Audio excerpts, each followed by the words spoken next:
2017년도 시행 기출문제 함께 풀어보도록 하겠습니다. 자, 우선은 3번 한번 가보죠. 3번입니다.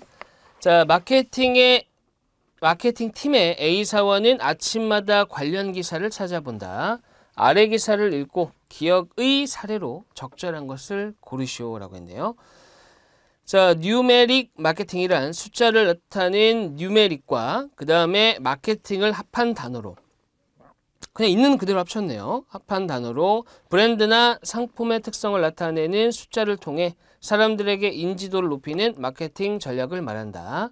숫자는 모든 연령대 그리고 국경을 초월하여 공통으로 사용하는 기호이기 때문에 이미지 전달이 빠르고 제품의 특징을 함축적으로 전달할 수 있다는 장점이 있다. 또한 숫자 정보를 제시하여 소비자들이 신빙성 있게 받아들이게 되는 효과도 있다. 뉴메릭 마케팅은 크게 세 가지 방법으로 구분할 수 있는데 첫 번째는 기업 혹은 상품의 역사. 자, 그러니까 기업이면 기업이 언제 세워졌는지, 상품이면 이 상품 자체가 언제 출시가 되었는지. 그죠? 보통은 올해 처음 이런 거는 크게 의미 없잖아요. 지난 30년간 이런 게 의미 있죠. 그 다음에 특정 소비자를 한정 지을 때 특정 소비자를 한정 짓는 데 쓰는 숫자라는 것은 보통 나이와 연관이 있습니다. 그래서 50대에 40대에 눈 건강, 그죠? 그 다음에 50대에 30대 같은 체력, 이런 것들입니다. 그래서 보통은 특정 소비자를 한정 짓는다는 것은 나이와 연관이 있고요. 또는 학년, 그죠? 예를 들면 예비 고1, 이런 것들을 의미합니다. 자, 그 다음에 제품의 특성. 특성이라는 것은 이 제품이 어떻다는 거예요? 이 제품이 1위다.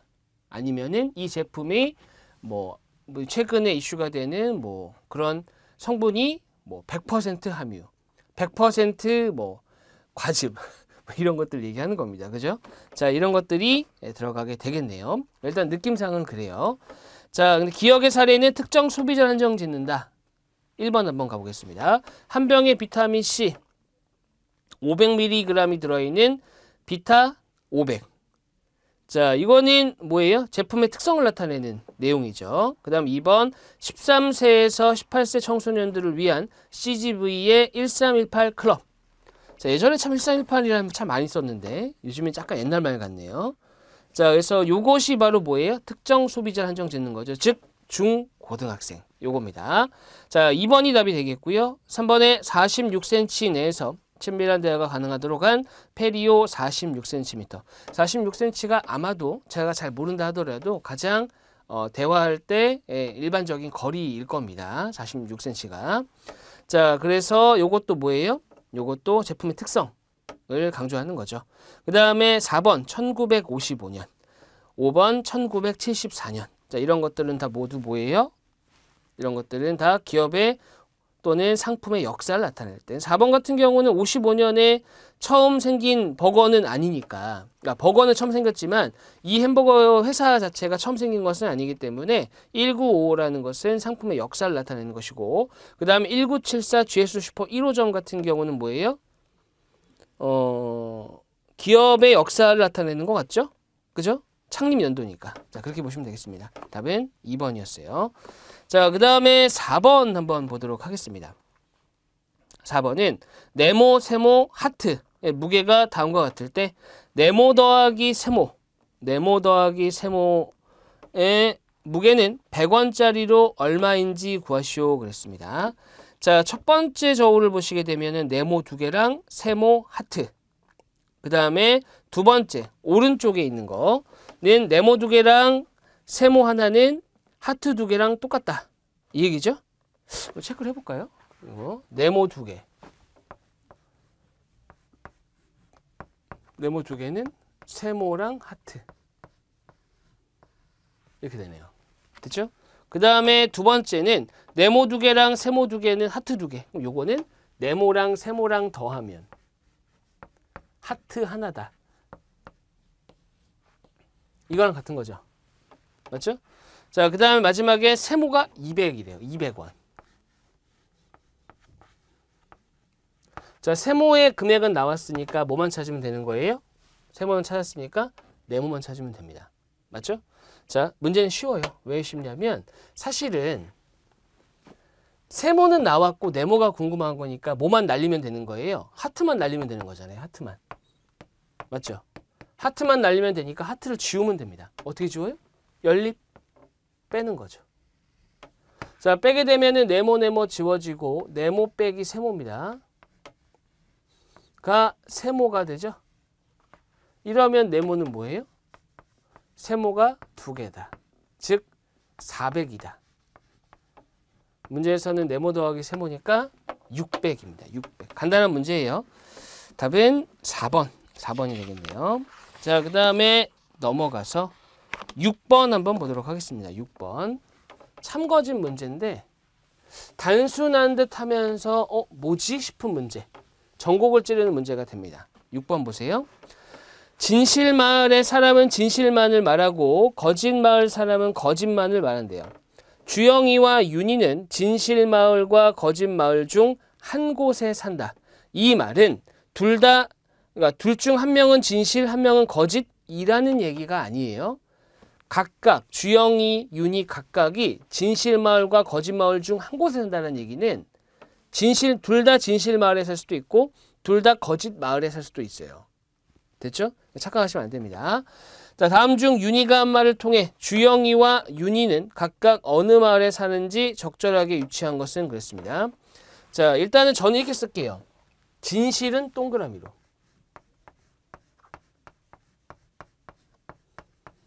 거짓은 X로. 구분하기 쉽게 하기 위해서. 근데 뭐라 그랬냐면 윤희가 이런 말을 합니다.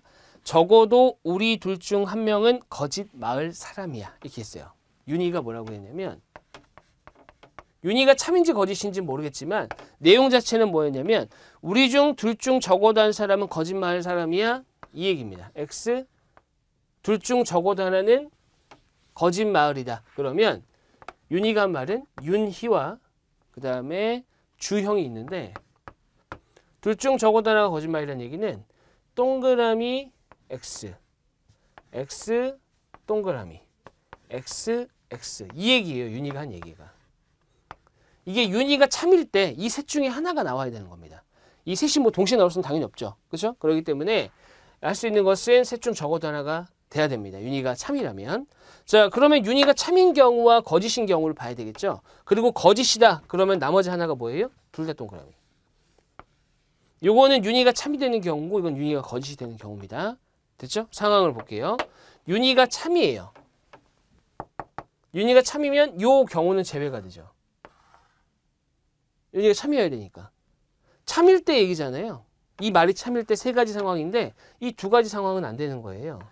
그럼 뭐예요? 윤희는 참이고 주영이가 거짓이라는 얘기죠. 가능하죠. 가능합니다. 가능한 거예요. 됐죠? 근데 만약에 이건 윤희가 참일 때 얘기해. 참. 윤희가 참이면 이거밖에 안 된다. 요거는 뭐였어요? 윤희가 거짓일 때 얘기인데 이거는 모순이죠. 왜? 윤희가 거짓이라고 했는데 윤희가 참이 돼버리는 상황. 이 말이 아닌 게 거짓인 거거든요. 이해되시죠? 자, 그렇기 때문에 모순이 발생합니다. 그러니까 애초에 되는 것은 윤희는 참, 주영이는 거짓이라고요. 됐죠? 자, 1번에 윤희는 거짓말 사람 아니에요. 2번 윤희는 진실말 사람이고 주영이가 거짓말이죠. 그 다음에 3번에 모두 진실말 아니고 모두 거짓말 아니고 윤희의 말만 알 수 없다. 알 수 있어요. 특정되죠. 정확히 하나로. 그러니까 답은 2번입니다. 자, 그 다음에 8번을 볼 건데 8번 문제가 생각보다 좀 어려워요. 왜냐하면 우리가 보통 생각하는 것과 다르게 흘러가기 때문에. 자, 보겠습니다.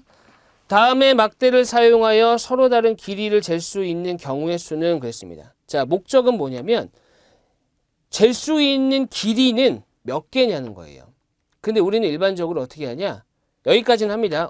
자가 3개가 있네. 3, 4, 8. 3, 4, 8이 있어요. 3, 4, 8. 그러면 첫 번째, 한 개를 사용해서 만들 수 있는 길이가 3가지죠. 됐죠? 생각합니다. 그 다음 뭐 하냐? 2개를 사용하는 거예요. 2개. 2개를 사용하는 경우는 3, 4, 7, 4, 8, 12. 38, 11 해가지고 세 가지가 있는 거죠. 그죠? 이해되시죠? 근데 간과하는 게 뭐냐? 3과 4를 더해서만 만들 것이 아니라 빼서도 만들 수 있어요. 이런 식으로. 4, 3. 이렇게 하면은 1의 길이가 나온다는 얘기죠. 됐죠? 그러니까 이거는 더하는 경우. 빼는 경우도 있다. 빼는 경우도 있다는 겁니다. 그래서 빼보면은 4에서 3을 빼면 얼마예요? 1이죠. 가능하죠. 8에서 4 뺄 건 할 필요가 없죠. 4가 있으니까. 하지만 8에서 3 빼는 건 어때요? 되죠. 두 가지가 나옵니다. 이해되시죠? 됐습니다. 그래서 여기까지가 벌써 8가지예요. 자, 그 다음에 3개를 사용하는 경우. 3개. 3개는 다 더하는 경우가 있습니다. 다 더하면 15예요. 다 더하면 15. 끝이죠? 15입니다. 그러면 빼는 것에는 특징이 있을 수 없냐?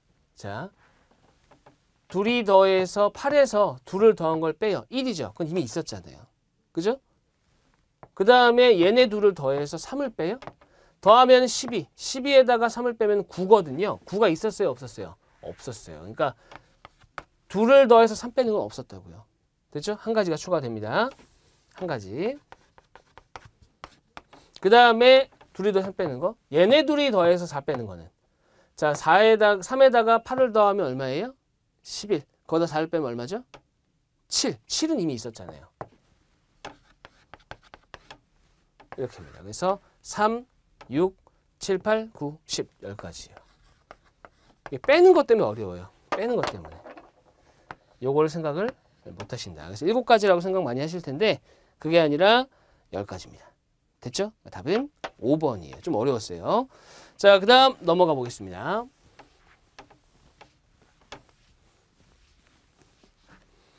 다음은 9번. 자동차 제조회사에서 근무하는 황 대리는 T중형차 매출 현황에 대한 보고서를 작성 중이었다. 그런데 실수로 커피를 쏟아 월별 매출 일부분과 평균 매출 부분이 얼룩지게 되었다. 황 대리가 기억하는 연 매출은 246억이래요. 연 매출이니까 싹 다 더한 거죠. 이게 연 매출이에요. 됐죠? 자, 그리고 뭐라고 했냐면 3분기까지의 평균 매출이 22억이었대요. 3분기까지. 그럼 1에서 9월까지죠. 평균이 얼마라고요? 22. 기억하셔야 됩니다. 뭘 기억해야 되냐면 평균이라는 게 보통 나오면 왜 그런지 모르겠는데 항상 그렇게 흘러가더라고요. 평균이 나오면 총합을 따져봐야 돼요. 즉 평균이 22다. 그럼 기계적으로 총합은 9개월 동안의 평균이니까 총 얼마예요? 9개월이니까 9 곱하면 1828, 198 이렇게 되는구나. 기계적으로. 보통 연관성이 있으니까. 자, 그렇다면은 둘을 이제 계산을 해보면 10월부터 12월까지 얼마 나와요? 48입니다. 여기까지가 기계적으로 나오는 거예요. 총합이 나오면. 근데 문제에서 뭐라고 했어요? 남아있는 매출 현황을 통해 4분기의 매출, 평균 매출을 구하시오 그랬습니다. 자, 일단은 이 표는 필요가 없었어요. 필요가 없죠. 왜? 어차피 이 표에서 얘가 48이라는 걸 알아도 10월하고 12월은 얼마인지 알 수 없습니다. 주어진 조건으로는. 됐죠? 그러니까 이 3개월 동안에 4분기의 평균을 구하시오. 뭐 하라는 얘기예요? 48을 3으로 나누라는 얘기죠. 16입니다. 그래서 답은 2번입니다. 이게 끝이에요. 이렇게 가는 겁니다. 자, 그 다음에 10번 한번 가보겠습니다. 10번. 자, 10번의 경우는 M사 전산팀의 팀원들은 회의를 위해 회의실에 모였다.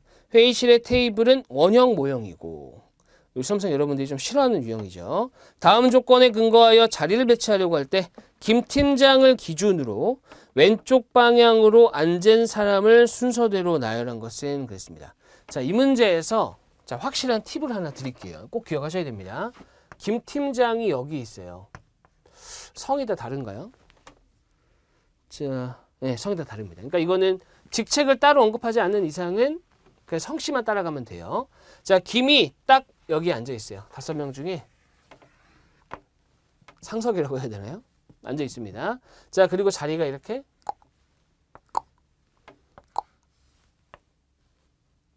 이렇게 돼 있네요. 이렇게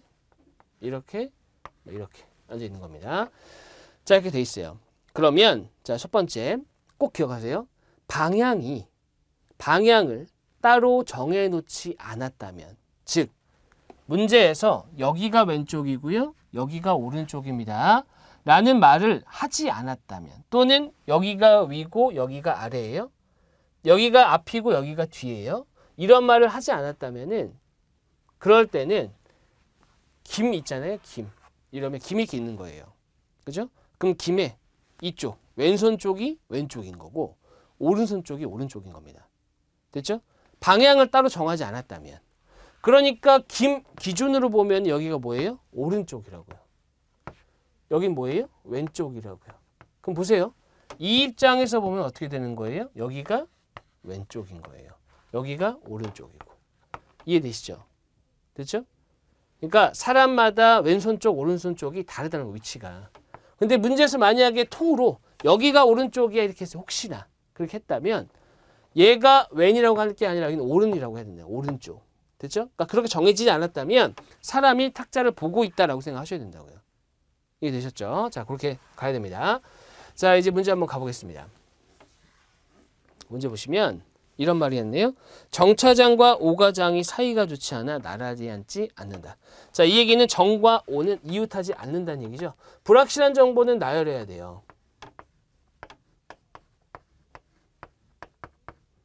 이웃하지 않는답니다. 않는다.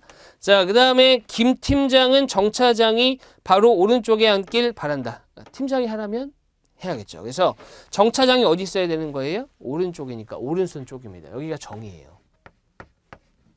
됐죠? 그러면 분명한 거. 오는 여기 오면 안 되죠. 그럼 분명한 거죠. 이웃하면 안 되니까. 자, 그 다음에 한대리는 오른쪽 귀가 좋지 않아 양사원이 왼쪽에 앉길 바란대요. 한대리가 어디 있는지는 모르겠는데 한대리가 여기 있고요. 양사원이 왼쪽에 앉길 바란다고 그랬으니까 양사원은 이쪽에 있어야 된다는 얘기죠. 그렇죠? 얘가 이렇게 들어갈지 이렇게 들어갈지 모르겠지만 이렇게 들어가야 된다는 얘기입니다. 분명한 거. 숨은 의도 둘은 이웃하고 있어요. 같이 다녀야 됩니다. 그러면 오는 한과 양은 이렇게 있던가 이렇게 있다는 건데 이렇게 쓰면은 서로 사이가 좋지 않은 오가 일로 와야 되잖아요. 그죠? 그러니까 여기가 양이 돼야 되고 무조건 여기가 한이 돼야 되는 겁니다. 여기가 오가 되는 거예요. 끝난 거죠. 그죠? 불확실한 정보는 나중에 다 써먹으려고 나열하는 겁니다. 자, 그렇다면 순서대로 김 팀장을 기준으로 왼쪽 방향으로 가는 거잖아요. 그러면 오, 한, 양, 정입니다. 답은 5번이 되겠습니다. 자, 그 다음에 11번 한번 보죠. 11번. 11번은 이거는 너무 어려운 문제인데 수열 문제거든요. 수열.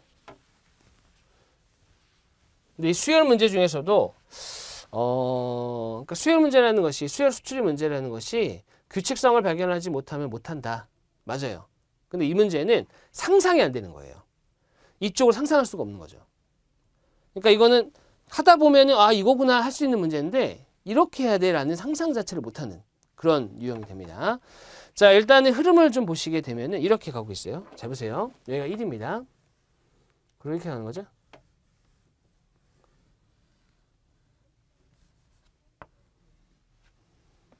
맞아요? 이렇게 하는 거?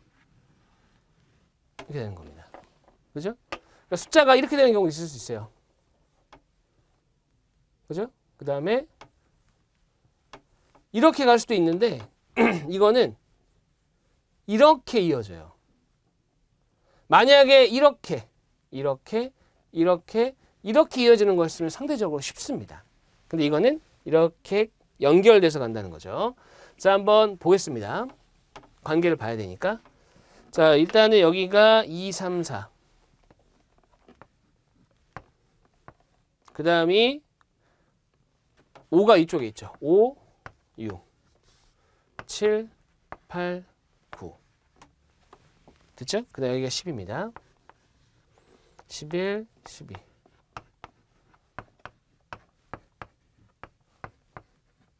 17,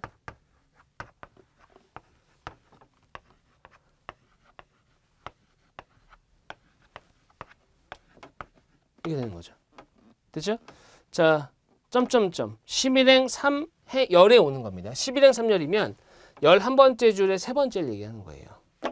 자, 보세요. 이 다음이 뭐예요? 26일 거예요.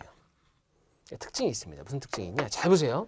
특징을 동그라미를 좀 해볼게요. 1, 4, 9, 16, 25. 느낌 오셨나요? 그럼 여기가 뭐겠어요? 36이겠죠. 그러면 요 밑에는 뭐겠어요? 49겠죠. 느낌 오세요? 보시게 되면은 어차피 우리는 11행으로 가는 거니까 1행, 1열, 3행, 5행, 7행. 됐죠?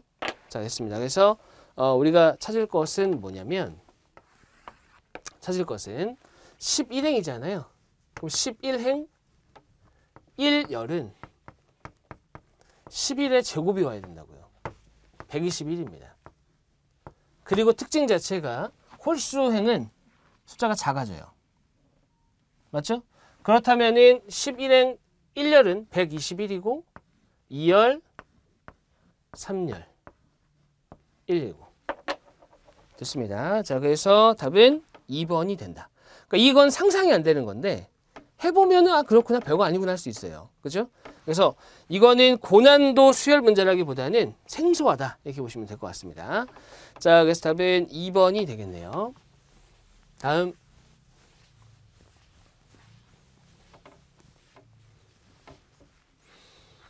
다음은 넘어가서 13번 한번 가보겠습니다. 13번은 관점을 좀 알려드리려고 해요. 문제를 딱 만났을 때 이 문제는 이렇게 가야겠다라는 관점이 있어야 되거든요. 네, 그 얘기입니다. 다음은 A씨가 1월부터 4월까지 지출한 교통비이다. 1월부터 5월까지 평균 교통비가 49,000원 이상 5만 원 이하가 되게 하려고 할 때 A씨가 5월에 최대로 사용할 수 있다. 자, 보세요. 평균이 또 나왔어요. 평균. 평균이 나오면 뭘 따지라고 했죠? 총점을 따지라고 했죠. 총점. 총합. 맞죠? 기계적으로. 그러면은 평균 교통비가 49,000원 이상 5만 원 이하인데 5월에 최대로 써야 돼요. 그 5월에 최대로 쓸 수 있다는 얘기는 평균 교통비가 얼마 나와야 된다? 5만 원이 나와야 된다. 이해되셨죠? 자, 그렇다면은 5만 원이 나오기 위해서는 5개월의 총합은 얼마다? 25만 원이다. 이 생각이 필요하다고요. 49,000원 이상 5만 원 이하라고 했을 때 5만 원은 5월 달은 얼마부터 얼마까지 써야지 이게 아니라 최대라고 했으니까 5만 원이다 하고 문제 푸는 거라고요. 이해되셨죠? 자, 그렇다면은 더해 보겠습니다. 보수. 3, 4월을 더하게 되면 10만 원. 그 다음에 1, 2월을 더하게 되면은 9만 9천 원. 그럼 19만 9천 원이네요. 어떻게 해야 돼요? 25만 원에서 빼야죠. 5만 1천 원입니다. 됐죠? 그 답은 4번이죠. 그러니까 어려운 문제라서 해드린 게 아니라 관점 때문에 한 겁니다. 관점 때문에. 자, 그 다음에 넘어가서 17번. 17번을 보시면 저는 이렇게 생각합니다. 17번 같은 유형은 기본적으로 표준 편차 관련 문제인데 표준 편차는 물론 문제에서 물어볼 수 있는 형태가 두 가지예요. 표준 편차.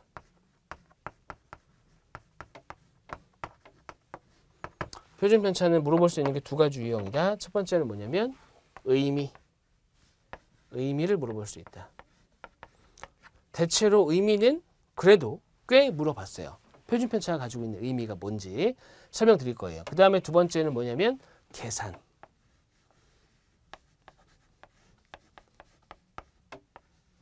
이 둘 다 할 줄 알아야 돼요. 특히나 이 문제 같은 경우는 의미를 파악할 수 있는 계산이라면 의미 파악이 되는 계산이라면 단순히 계산만 하는 것이 아니라 의미 파악이 되는 계산이라면은 사실은 계산하지 않고도 볼 수 있습니다. 제가 해설은 보지 못했는데 아마 해설에는 계산을 했을 거예요. 했을 거지만 계산을 안 해도 할 수 있습니다. 됐죠? 자, 가보겠습니다. 자, 일단은 표준편차라는 것이 뭔지부터 따져봐야겠죠? 표준편차라는 것은 루트 분산이에요. 그러면 분산이 뭔지 알아야 되겠죠? 이 분산이라는 게 뭐냐? 분산이라는 것은 편차의 제곱의 평균입니다. 그러니까 편차를 제곱한 것들의 평균이에요. 그러면 편차는 뭐지? 편차라는 것은 별량 마이너스 평균이에요. 그렇죠? 편차는 별량 마이너스 평균이고요. 평균을 모르시지는 않을 테니까 별량이 뭔지를 알아야겠죠? 별량이라는 것은 자료 하나하나를 얘기합니다.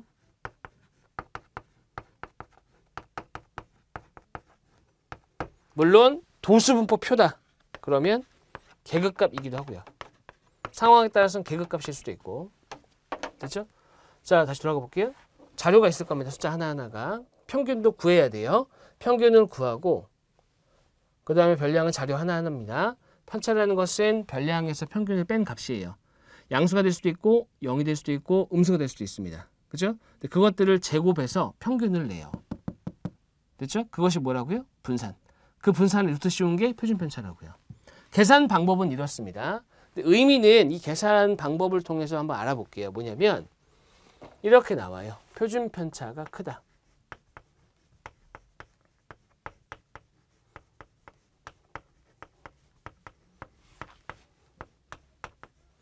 자, 참고로 이 크다라는 표현은 뭐예요? 상대적이죠. 무슨 얘기냐면은 대상이 있어야 됩니다. 나 혼자서 크다 이럴 수는 없잖아요. 그렇죠? 나는 돈이 많다. 아니 뭐 본인은 그렇게 얘기할 수 있지만 그거는 많다 적다라는 것은 그 어떤 항목 하나만 가지고 판단할 수 없다고요. 반드시 비교 대상이 있어야 됩니다. 즉 크다라는 것도 항목이 2개 이상은 있어야 돼요. 표준 편차값이 2개 이상은 있어야 얘가 얘보다 크다 이렇게 얘기하죠. 이해되셨죠? 자, 그겁니다. 그래서 표준 편차가 크다라는 상황이 있는 거예요. 작다라는 것은 반대 상황이라고 생각하시면 되고 크다라는 상황이 있습니다. 자, 표준 편차가 크다라는 것은 어떤 의미예요? 분산이 크다는 얘기죠.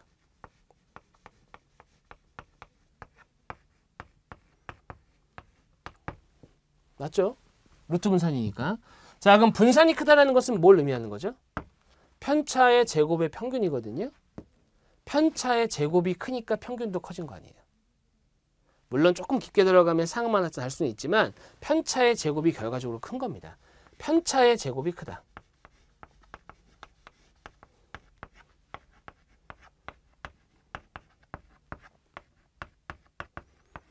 자, 요거는 지울 내용인데 살짝 중간에 이 내용을 한번 볼게요. 어떤 내용이 있냐면은 자, 별량이 7인 게 있어요.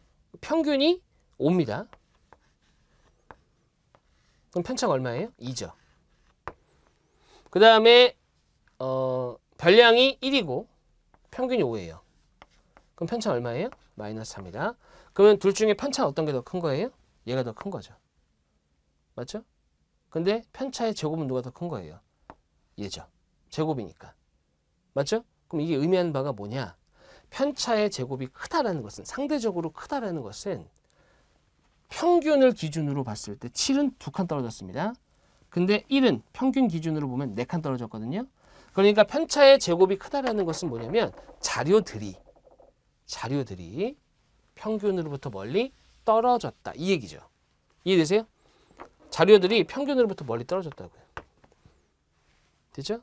자료들이 평균으로 멀리 떨어졌다. 평균이라는 것은 대표값이거든요.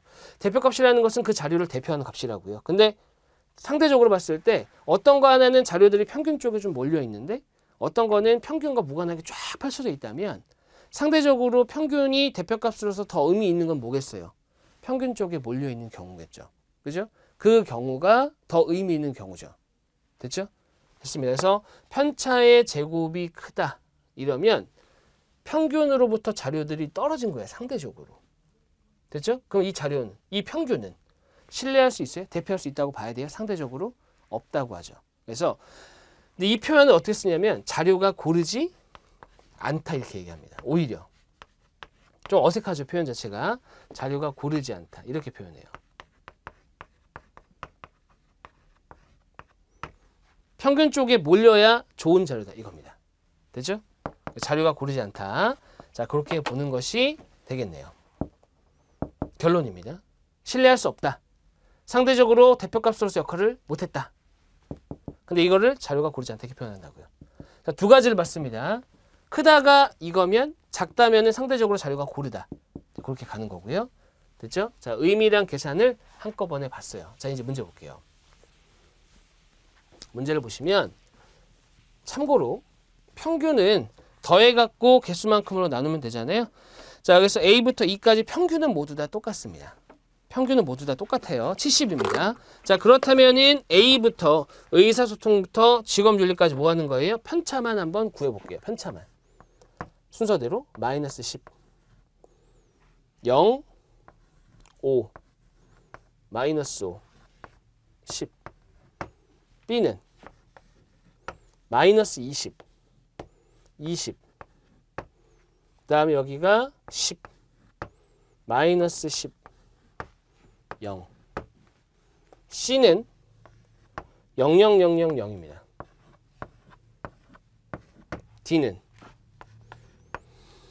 D는 0, 마이너스 20, 플러스 20, 30이 있어요. 30, 마이너스 30. 됐죠? 그 다음에 마지막으로 2는 15, 마이너스 10, 0, 5, 마이너스 10 이렇게 있죠. 됐죠? 자, 그러면 표준 편차가 크다라는 것은 뭐라고요? 문제에서는 표준 편차가 큰 수라고 했으니까 표준 편차가 크다는 얘기는 분산이 크다는 얘기입니다. 분산은 편차의 제곱의 평균이니까 평균 5개, 편차의 제곱, 그들의 평균 5로 나누라는 얘기입니다. 결과적으로 편차의 제곱의 합이 큰 게 분산이 큰 거예요. 됐죠? 다 똑같이 5로 나눌 거니까. 자, 그렇다면 제일 큰 게 뭐겠어요? D죠, D. 왜? 400, 400, 900, 900. 그러니까 D가 제일 큽니다. 선택장 보세요. D가 1등이에요. 그러면은 1번 아니면 2번이죠? 그럼 B 다음에는 무조건 B래요. B. 볼 필요 없죠, 얘는. 됐죠? 그 다음에 2래요. 볼 필요 없습니다. 뭐만 하게 하면 되는 거예요? E냐, A냐. 아, C냐, A냐. C는 0입니다. 분산이. 그죠? 그러니까 A하고 비교하면 당연히 A가 크겠죠. 이겁니다. 그래서 답은 2번이 되겠네요. 2번. 자, 이렇게 해서 표준 편차. 의미가 사실은 더 중요하긴 한데 계산도 하실 수 있어야 되고요. 이거는 눈으로 보시는 거예요. 그냥 아까 말씀드렸잖아요. 30? 30? 이거 제곱하면 얼마예요? 900이에요. 그 얘네 제곱해 보세요. 400, 400, 100, 100. 1000이잖아요. 900. 얘 하나만 해도 900인데 압도적이다. 자, 그렇게 보시면 되겠습니다. 그런 식으로 보시면은 조금씩 이렇게 지워지는 게 보일 겁니다. 자, 여기서 마무리하도록 하겠습니다. 수고하셨습니다.